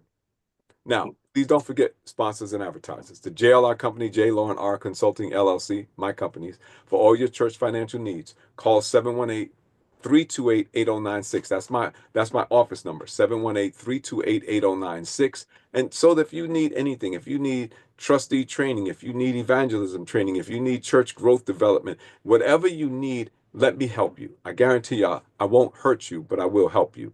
Or you can email us at jlaurenr, JLORENR, at jlr.llc. That's jlaurenr at jlaurenr@jlr.llc. It's not about the castle. It's about the kingdom. And Matters of Faith, the book I've been talking about, this is the book. If you don't have a copy of this book, you better get the copy of this book. You can use my Cash App, $ Matters of Faith. The book is $24.15. $ Matters of Faith. $24.15. You can order the book. I will make sure that I send it to you and I will sign the book for you before you get it. Make sure that you put your name and address in so I can make sure it gets to the right place. You know, you can get it as an ebook. If you get it as an ebook, all you have to do is go to www.smashwords.com/books/view/993177. I'm going to tell it to you again. That's www.smashwords.com/books/view/993177. And I'm also putting my Cash App information in the chat. So it's $ Matters of Faith. If you want the hard copy, just use that. It's $24.15, and I will make sure that I send you the hard copy. Better Mag Magazine. Make sure that you get your subscription to Better Mag Magazine. They support us. We support them. www.abettermag.com. A 2-year subscription is $27.50. Not expensive. 2 years, $27.50. And it's a magazine. You can actually feel it. You can touch it. You can read it. And you should. And please don't forget to subscribe, like, and share this Matters of Faith YouTube channel. That's Matters of Faith, the YouTube channel. Subscribe, like, and share it. That's the only way that this program can go viral is if you subscribe, like, and share it.